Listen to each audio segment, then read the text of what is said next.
Hello, and welcome to the We're Not Stumped Podcast. I'm your host, Mike Boland, and I'm a congenital amputee of the right hand. In this show, I will interview other amputees and allow them to tell you their incredible life stories. I'll also feature family members of amputees and others who support the amputee community, all in an effort to discuss the challenges and triumphs of those living with limb loss. So stick around and listen to inspirational stories and find out why we say, we're not stumped. Well, hello everyone. Welcome to the We're Not Stumped Podcast. I'm Mike Boland, your host, and today I got Linda Calabria on, and she works for BrainRobotics. Really a strong background in marketing and really an interesting story. So first of all, Linda, thank you for being on the We're Not Stumped Podcast. Sure. No, I'm very excited to be on. Thank you, Mike. Well, I'll tell you, there's a lot of exciting things that you have in store for BrainRobotics and what you're doing there. But I'd like to go back and talk about the Linda story and where you started. I know you're heavily into marketing and then kind of maybe found your calling with prosthetics and how you market that. You mind talking about that a little bit? Yeah, it's, I kind of, when I have similar conversations with, we have one of our sister companies is Neuromaker STEM, and essentially their hand is a prototype of our prosthetic hand. And so they're able to have these deeper conversations with students. And so we have, a couple of times that I've been on with those guys is they ask you to talk about what's your STEM story? And I always think back and I'm like, well, I don't have a STEM story. I never wanted to be an engineer or a mathematician.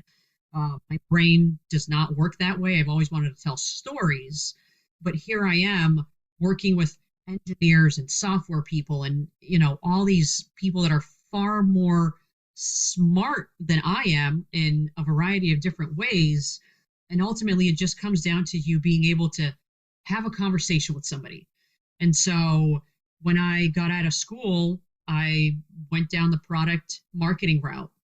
And I've worked in a variety of different industries, luggage, Samsonite, car theft recovery. I've worked for industrial furniture manufacturers, things like that just nothing really goes together. So every time I would have an interview, I'd say, well, this is a new to me industry, but every single job has been just that. I have to get in there and figure out how to swim. And that's the best way that I've always learned. And I've been lucky that people have given me an opportunity to learn to swim in these different roles. And so when I stumbled into prosthetics, I had been unemployed for 12 months or so. And thankfully, the folks that I was working with at Touch Bionics, or interviewing with, I should say, just kind of saw the need for, okay, this person doesn't need to be a guru in prosthetics. They just need to be willing to put in the work and figure things out. And I was a team of one for our U.S. operations at Touch Bionics. And I had a colleague in Germany, and she oversaw all of the global operations, and we just worked together and figured things out. And in the first week, I had to make sure that we didn't miss an ad deadline.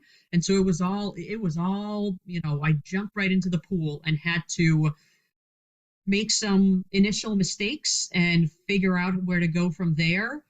And then, the OSER acquisition happened shortly thereafter, and knowing most of the time in these large organizations, marketing is the first to go.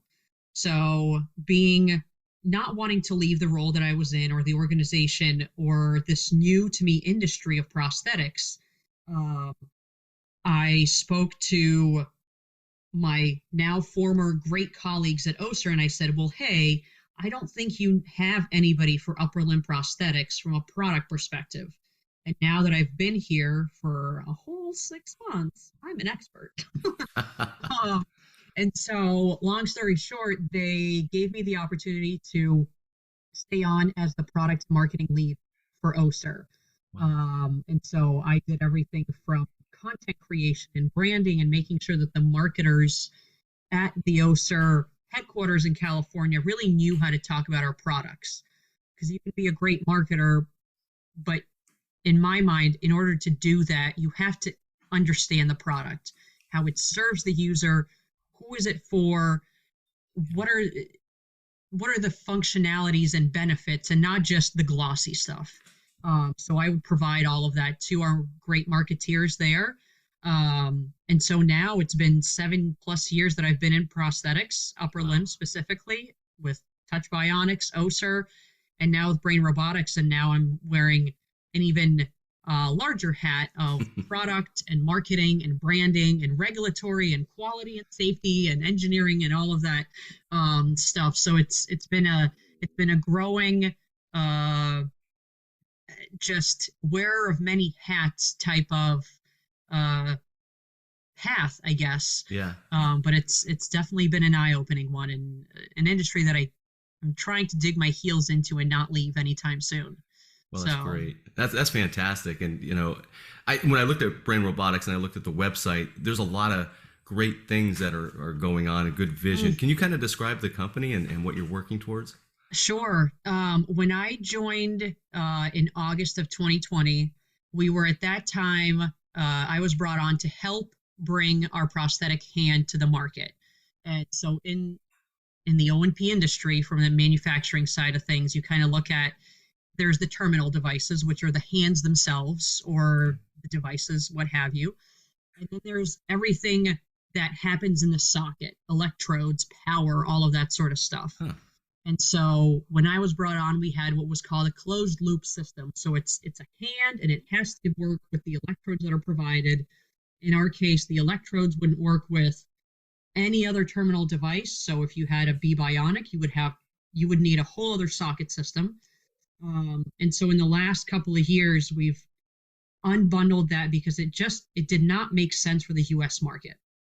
It was a product that was developed overseas, and it wouldn't fit. We wouldn't be able to provide this to as many people as we wanted to. And the goal has always been to offer affordable, functional prosthetics to more individuals, because unfortunately, these devices are not inexpensive. Yeah. And so our goal has been the opposite. If we could, we'd give it away. And it just would not allow us to serve as many people as we wanted to. So in the last couple of years, we brought on a fantastic contract manufacturing and engineering team out of Europe.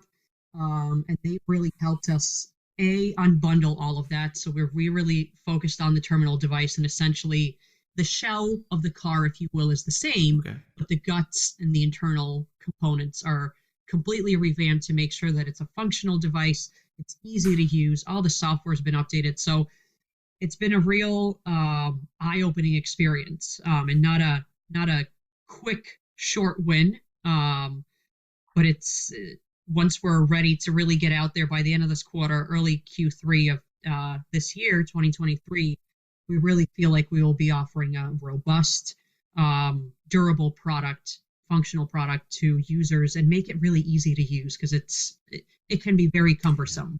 And make it easy out of the box, so you don't have to think about, oh my God, well, which of the 35 grips do I want to use today? Because you may only want to do 3 or 4 ever. And so it's been a huge learning process for the organization, for myself. So there's a lot to consider when trying to launch a medical device. Well, I think it's fantastic that you're taking the time, you and your organization, to figure this out. You're not rushing to market. You're not thinking about anything but the end user. And in this industry, I think it's extremely important and commendable. So thank you for doing that.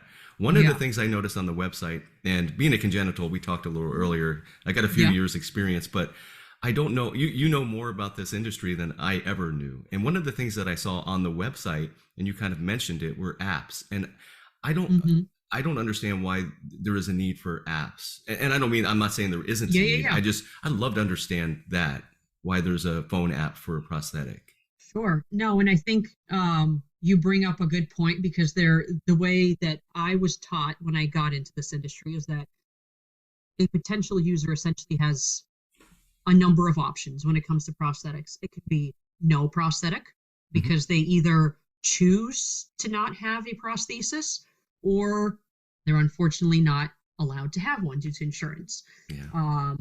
They may want to go the myoelectric route, so there are electrodes in the socket. They may go the body-powered route, or they may go a passive route, which is more of an aesthetically pleasing device. that really allows you to mainly push or pull things. But it looks more like your sound limb, Okay. but is not as articulating as something else might be. So it's there's a number of different ways to go with this, and so for every user it's a different path, and not every tool is going to be the right one. And so for somebody that's congenital, they may think, well, what, like, I don't need anything, I'm fine the way that I am, because you've grown to adapt and find ways to do things. Mm-hmm. And what I've come across oftentimes as well is that somebody that is congenital, maybe by their 20s or so, start to see that they've been compensating a lot with their sound side. Yeah. And so they're starting to get arthritis. And so now they want to try to figure out, okay, well, what device do I need to be able to maybe go about some things in an easier fashion? It may not be the most intuitive to you because it just is not the way that you've been doing things. But the apps are there really to allow the user to have the control that they want and need. You don't have to touch it ever if you don't want to. It's just there if you want to change the grip, or you want to see, maybe my pinky finger isn't moving. Well, let me do a quick run through of the hand and have all the digits open. Oh, it does look like something's up. Let me call my prosthetist, because my prosthetist may be 200 miles away, so I can't just go up, and show up at his doorstep. So it's really just to see settings if you want to. It's for you to make changes to the controls and really get a feel for what may be going on. If you never want to open the dang thing, you don't have to. It can live in your, in your desk drawer if you want to. Well, it makes a lot more sense now. And I was even thinking as you were talking, it's like maybe you can get an alert to say the battery is getting low or something like that. I wouldn't know. All of that. Yeah. Yeah. And obviously for the clinician, they have to set all that up for you to make sure that from their standpoint, the app is critical, because they want to make sure that the electrodes are working properly, that when you're firing your opens and your closes in your hand, that you're not overexerting yourself. Yes. Or that you're not dropping things because you're relaxing, but the myographs and the electrodes that are in the socket are saying, well, I don't know what Mike's doing, so I'm just going to let go. Yeah. When really you're just trying to relax, so you're not constantly flexing around a cup that you're just trying to hold on to. Yeah. There's so many nuances to think through. Well, that is a really good use case for collecting data to make it better, to improve it. That's a very good point. And by the way, you pretty much described me being my age and always using my left hand. I definitely have some overuse issues on that side of my body. So there's definitely a need for this. And it doesn't get lost upon me, even though I currently don't wear a prosthetic, but that does not get lost on me. It definitely is something that is very needed and very important. So I think it's great what everyone's doing at BrainRobotics. One of the things we talked about before we got on camera, you were talking about the marketing aspect of it and having basically 3 different markets to market to. And I just found that to be a fascinating perspective. Do you mind describing that a little bit? Yeah, and I did not know this going into this industry, obviously, but I guess you could probably peel back the onion on a lot of different industries in this way, whether it be B2B or B2C. But in our case, it really comes down to 3 main audiences, which is the user themselves. And so how do you make that device functional? How do you make it easy to use?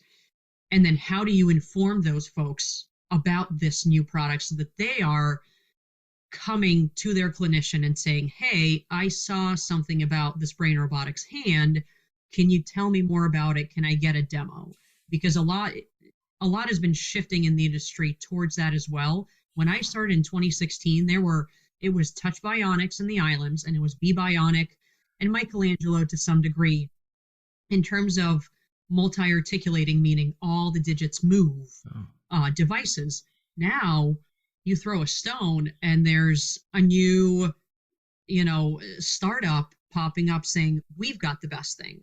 So in that time, Tasca came into play in the last 7 years, and they really did a stand-up job of showcasing exactly how their waterproof prosthetic device is going to change the lives of a user. And they showed simple things. They didn't show the hand, doing anything extraordinary that a person in their daily life wouldn't be doing. And when we talk about marketing and O&P, we talk about ADLs a lot, so activities of daily living. And they showed people using their hand and washing dishes. And everyone went, holy cannoli, well, our hand can't do that. And so users that are now a lot more internet savvy, their families, especially if you're after a trauma, because that's how a lot of limb loss happens in upper limb, families are doing a lot of internet research. So you want, as a manufacturer, for that user or that family or whoever to find you and be able to come to their clinician. And that's what started happening after TASCA came out. And so a lot more manufacturers are starting to tell those stories and trying to tap into the users themselves and say, hey, ask about our hand, it's better. Or, it'll answer this need. Because at the end of the day, again, like we talked about, there's different tools. This waterproof hand is not going to allow you to do everything. You may need a different device to go fishing, to, what have you. And so that's one audience. Then you've got your clinician who, yes, they care about the functionality, but they also care about the user themselves. And also they care about, well, am I going to be able to keep the lights on after fitting somebody with this device? So is it easy for me to fit it? How complicated is it for the user to use it?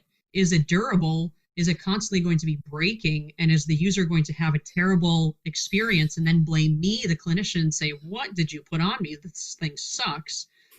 And then how much is it going to cost me out of pocket? And what codes have been determined that are okay and approved to use with this device? Am I going to make enough of a margin after I fit this in terms of reimbursement to be able to keep the lights on in my facility? And then from a payer perspective, so that's the third audience, is they look at this device and say, okay, but how is a multi-articulating hand better than a hook? And why do I have to pay $30,000 more? And so there's these, I worked with some incredible people back in my touch and OSER days who reimbursement managers, that was all that they lived and breathed, is that they worked with these payers and said, well, here, and with clinicians and said, here's a letter of medical necessity and how we would write it so that you get reimbursed for this device. And here is why it's better than some of the competitors that are in our space. And here's why it's better than a body-powered device. And here's what you want. Here's the story that you want to tell and the things you want to answer. Buy insurance, because even Blue Cross, Blue Shield across the country is different in how all of their, everything is worded by state, sometimes by county, what have you, by insurance level. And so somebody has to be responsible and understand all of that lingo to say, okay, but all they're really pushing back on in this case is figuring out, are you going to get it wet?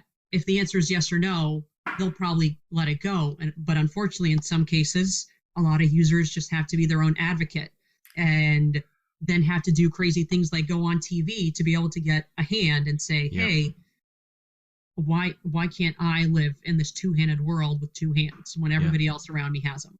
So how do I, as a marketer, then educate all these three audiences? The user ultimately is the simplest, right? You just got to make sure that you hit on the things that the user wants to be able to do. The clinician just wants to make sure that they're not going to look bad fitting this thing and that they're going to be able to pay their bills and look good as a practice and maybe even grow, and that they also know that they have your support as a manufacturer to be able to fit these devices, because they may not be well versed in upper limb, and the payer just wants to know where the money is.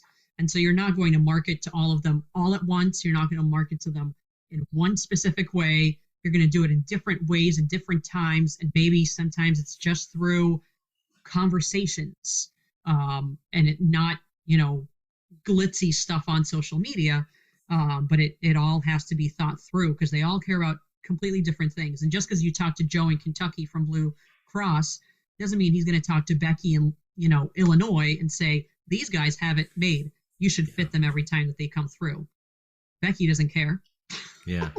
Oh, that makes a lot of sense. And you had brought something up, and I read a blog post that you wrote recently, and I believe it may have been on LinkedIn, but let me read it. This was in March you wrote this. Limb loss and limb difference month is coming up. As we all know, self-advocation, as you just talked about, is a huge part of patients getting the tools and devices they need. Why not talk about how you can advocate for your patients, or share a tip that has worked, or better yet, get a testimonial or video on or in a quote. I think that was very good that you're sharing that part, the self-advocation, not only for the people that you work with in your industry, but anyone else that may stumble across, as you said.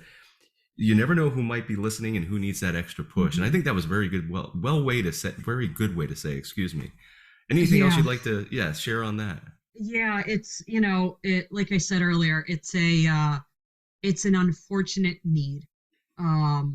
It's crazy to think that in this day and time, and it's not like these prosthetic devices, even the multi-articulating hands that we are working on launching at BrainRobotics have been around for 5 years. They've been around for decades. It's not anything that's new. It's not a nice to have. But unfortunately, and we all pay into our insurance monthly, and it's not like we're just throwing $25 into a pot. It's a lot of money. And so even when you read through a lot of the insurance paperwork, it might say that prosthetics are approved. And you think, okay, great. If something happens, I'll be okay. But if you keep reading in that down a couple of paragraphs, it'll say, but we will look towards the least expensive option because they don't want to pay for it. Yeah. And it's almost this double-edged or multiple-edged sword, because you've got the manufacturers who are setting the prices, right? And so one might say, well, it is insane to charge 30 grand for a device and expect that insurance is going to, or the clinician's going to bill out 60 plus for that device, because it's not just the device itself. They also have to make sockets, a couple of them at least. They also they need all of the parts and pieces that will go along with it. They need the electrodes. They need the supplies to make the sockets. It takes time. And the clinician is only reimbursed one time. And so the user may come to them in January when they're finally ready to go through this process, but they may not get fit until May, June, but the clinician only sees one paycheck throughout that whole time. It's not, it's not like every time that you come in, your clinician's is going to be able to reimburse for time. So it's all these nuances that are overlooked, and too often the user themselves has to advocate for their own needs. I mean, I had somebody that was an ambassador for us at OSER, Ashley Young. You can find her on Instagram. Wonderful lady, congenital. She was fit with her first prosthesis when she was a baby, and she just put it in her doll box and never looked at it again. Didn't want to use it. She went about life without a prosthetic, but as we talked about earlier, started to see and feel a lot of compensatory issues, arthritis, things like that. And so she went through 2, if not 3 rounds of denials to get her prosthesis. And the last thing that pushed things over the edge was she asked for a meeting with her insurance provider. She was in Florida, and sat down in a room full of two-handed people and said, who here has one hand? Obviously, nobody else raised theirs. And she said, okay, so why can't I have what you guys have? A week or so later, her denial was overturned and she was able to get her prosthesis. That's fantastic. And it's just, story. it's insanity. It always gives me goosebumps. Yeah. But this is why you'll hear stories on the news about somebody fighting for needing a prosthesis, and they've gone through a tremendous amount of trauma, likely, to even get to the point of having these conversations. And so my point with that post is, it's unfortunate that we have to do these things, but especially from a user perspective, but also from a clinic perspective, if there are things that you are doing, let's talk about those.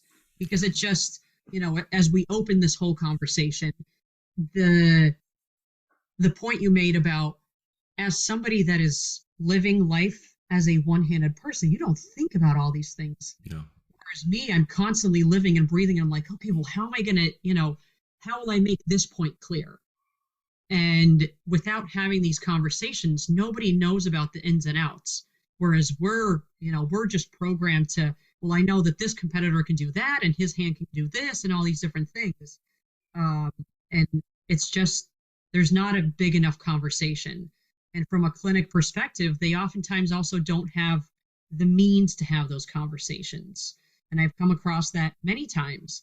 And perhaps the simplest thing that the clinic needs is just somebody to be there as a sounding board and say, well, let's just, at a minimum, let's swap these images because they're like 5 years old and this is not what we're making anymore.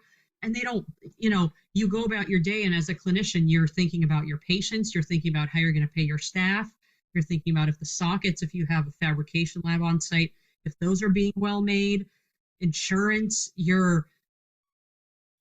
but the unfortunate reality is that a clinician is not just somebody that sees patients. They have to, especially if you're an owner, you have to run the entire operation, and it's not what you go to school for. Yeah. You go to school for making sure that you have a well-fitting socket for your user and they can use the terminal device. You don't go to school for business and finance.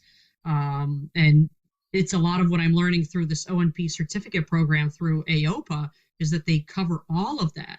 It's finance, it's marketing, it's all these different things that I kind of take for granted because I think about it all the time, but it is making me think about it in different ways. And it's just, I don't want to just help the users, which are an important aspect of those 3 prongs that we talked about earlier, but the clinicians also need some support to be able to get their names out there so that you might know that, oh, now there is somebody down the street. I had no clue. Yeah. I drive by plenty of O&P facilities in my day. I never hear about most of them. So how do we educate the masses and just say, there is this need and here's what everybody offers and here's how they can help. So it's part of that, one of those customer avenues, right? The clinician is very important in this. So how do we advocate for them? How do we advocate for the user? And sometimes we have to advocate for the payer and just educate them in terms of what's necessary and why. So it seems like it certainly doesn't sound like it. It seems like they're all links in a chain that are all equally important. If any of those links break, it just will make the other two suffer. So It's great that you're doing what you're doing. And you're also doing things that bring people together. I saw on LinkedIn and on YouTube where you did a recent video where you brought in some physicians, I believe 3 of them. That was fantastic. I'm going to have a link to that in the description here. And then also, and we're recording this, I believe today is April 10th. On the 14th of 2023, you're bringing a bunch of people like myself into a conversation. And I'm going to make sure that this video is out before that. So if people want to sign up, I'll have a link to that. But can you just, both of them, I found it fascinating when you're talking to the physicians and then talk about maybe what the vision is for what you're going to be doing on Friday. Sure. Yeah, no, the vision all along has been, how do we, and I think more manufacturers could do this, is how do we create this community? Because it's a very small industry when you really get to the bottom of it. Everybody knows everybody. And so I wanted to make sure that BrainRobotics was that open book and brought people together, because when I got into things and I would go to these large trade shows, I think, oh my God, do I need to buy my badge? I want to see what they're doing, but I don't want anybody to know that I'm from those guys so that they're more open about it. And at the end of the day, and again, like we talked about earlier, there is no one size fits all option or tool. And so I'm trying to have these open conversations, and to some it may seem kind of crazy to as a manufacturer ourselves to bring in other manufacturers and just have this open dialogue and say, well, what are you good at? And how are you going to market this? But at the end of the day, we're all after the same things. We want to provide a tool to the greater user population and make them aware of everything that is available. Yeah. And so it started with a manufacturers forum last year after last year's AOPA. And then, like you said, I had 3 upper limb specialists on earlier this year. Prosthetics, upper limb prosthetics, socket fit. And it's another area that has to be focused on, because if you don't have a well-fitting socket, then all of the blame is going to go on that device, being the hand, because no user is going to think, oh, my socket sucks. Let me see if something can be done about that. So I wanted to talk through and, again, have this open forum of let's have these 3 upper limb specialists talk about what is it that what do they look for? How do they work with a user? And how do they make sure that at the end of the day, their job is done right and that the user is able to use that terminal device as often as they want to? And so it's kind of, all of these webinars have kind of spun out from themselves. And we had one with COAPT, which is a whole other organization that allows a user to have pattern recognition and even easier use of their devices. And so on the 14th, as part of limb loss and limb awareness, limb difference awareness month, we're going to be talking to somebody that is congenital. We're going to have 2 folks that have lost their hands, one due to electrocution, one due to cancer, and we have one person that has missing digits on one of their hands due to a work accident. So kind of like what you and I talked about earlier, what are these different walks of life? And not to belabor what happened to you and why. There's reasons for all of it. There are no reasons for some. And what is your perspective on this whole thing? Yeah. And what do you see as a benefit? What matters? What doesn't matter? What are all the whiz-bang things that us manufacturers are developing that you're saying, okay, that's nice, but it would be greater if, and to your question, like, why do I need an app? Shouldn't it just work? So I want to I want to give the talk the time that that we need so that we can cover all these different conversations and topics, so that those that maybe have somebody that is born limb different and they don't know, well, what is the future going to bring? Am I going to be okay? Richard's going to talk a lot about, well, hey, I'm on a basketball team. I've been playing basketball for forever. And for those that may go through a trauma, you're going to be okay. But here are some hurdles that you may have to jump through. But here's some devices and options that you should have in the back of your mind. And here's some questions that maybe I, as a user now, wish somebody would have told me to ask. So we just want to, again, have this open dialogue and cover a variety of different topics and just educate, just answer questions. So we definitely welcome as many people as possible to chime in, listen, ask questions, and join us. Just for friendly chat. I'm looking forward to being one of the people to listen in on that. I mean, I'm really excited about that. And it's this Friday. I believe was it 1 o'clock? It's at 1:30 Eastern. 1:30. So whatever that ends up being. Wherever you're at. Your neck of the woods, yeah. As they say, in your neck of the woods. Here in Arizona, we don't change our clock. So it's always It's always one of those fun things that we have to figure out. It's either 2 hours, 3 hours, or LA is 1 hour or same time. A lot of fun it depends stuff on there. the time of the year, right? Yes, exactly. One thing I'll end on this. I really liked what you wrote a little earlier. So you have a broad experience with marketing in general, but in 2017 you had the opportunity to join that company as you described. You fast forward to today in BrainRobotics, and one thing that you had written, prosthetics has brought a whole new meaning to my marketing career. And when I read that, I was like, wow, that's a very powerful statement. Do you mind? Can you expand on that a little bit? That's a great statement. Yeah. I mean, on the one hand, it's been a great challenge, right? Because as we talked about earlier, there are all these different nuances to think about. And it's not just, okay, well, can I make a great video, or can I make a witty post? Yeah. It really has to make somebody pause whatever that piece of content is and really resonate. And what is that feeling that we're going after that we want to evoke? And it's not just about, okay, well, is this toolbox going to make my workshop better and save me money by being able to access tools quicker? To some degree, it is about that, because at the end of the day, that user, that clinician, or that payer wants to know, well, what's it in it for me? And what do I get out of this thing? Because there are other options. But at the same time, it also has to be about, does this manufacturer truly understand me? And what is it that they're going to offer on a wholehearted basis? And that's part of why I wanted to start doing these webinars for BrainRobotics, is that our goal is not just to be able to fit however many hands we can on as many people as possible. It's also about making that user, that clinician, that payer understand that we are thinking about this holistically. We're not just thinking about, we want to sell 500 hands. We're going to sell thousands of these things. They're going to fly out the door. It's going to be fantastic. We're really thinking strategically about, okay, well, the product is one piece of that story, but how do we make sure that we educate the clinician?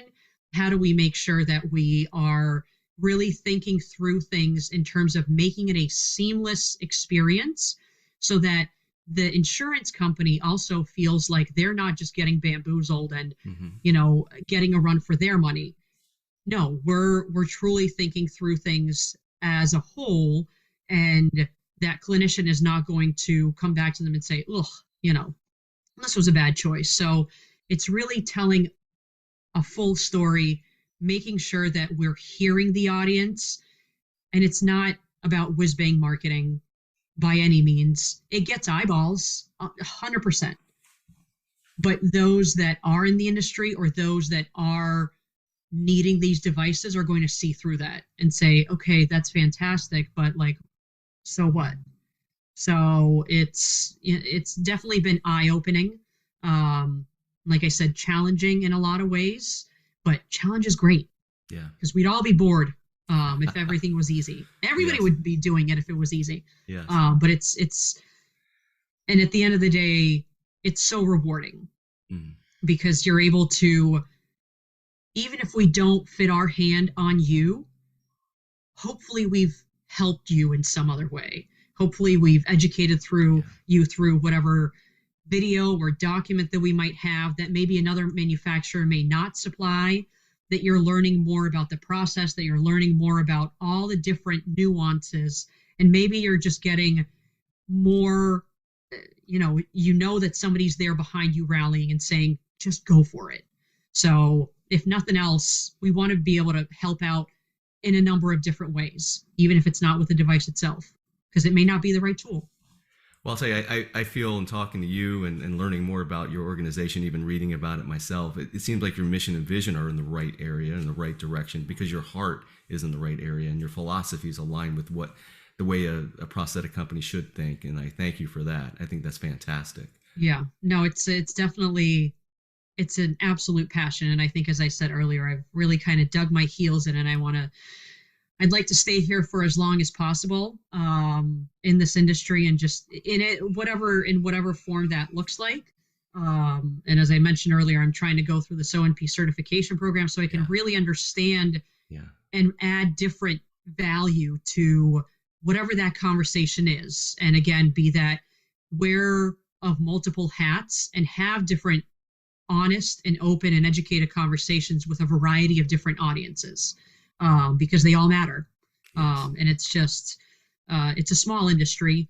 So you have to make sure that you're doing things properly. Because if you're not, there's 5 other people right behind you.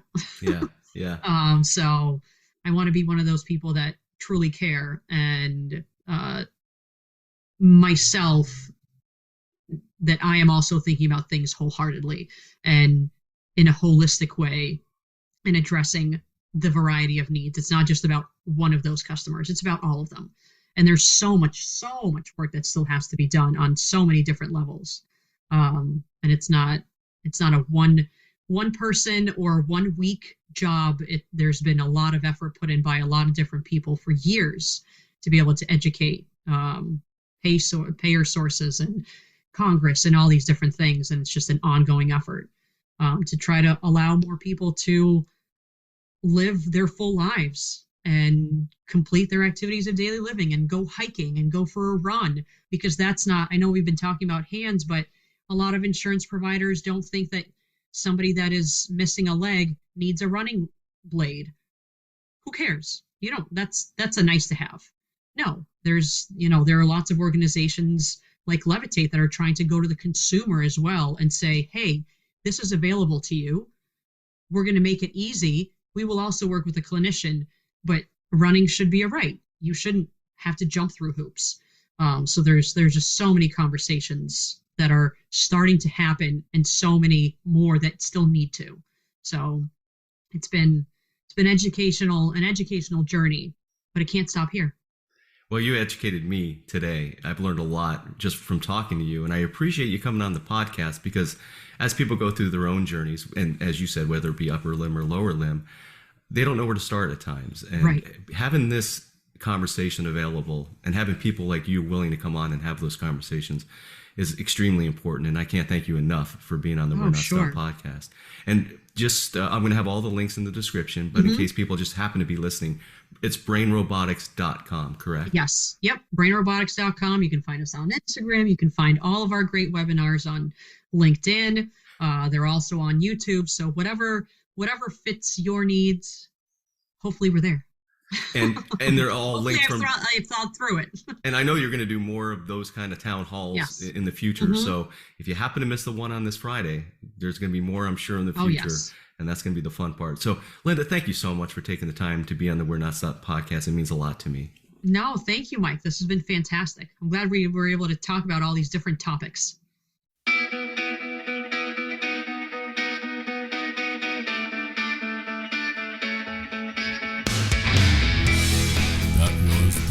Stumped Podcast, hosted by Mike Boland. If you want to be a guest on the program, reach out to Mike at his email address, mike@mikeboland.com.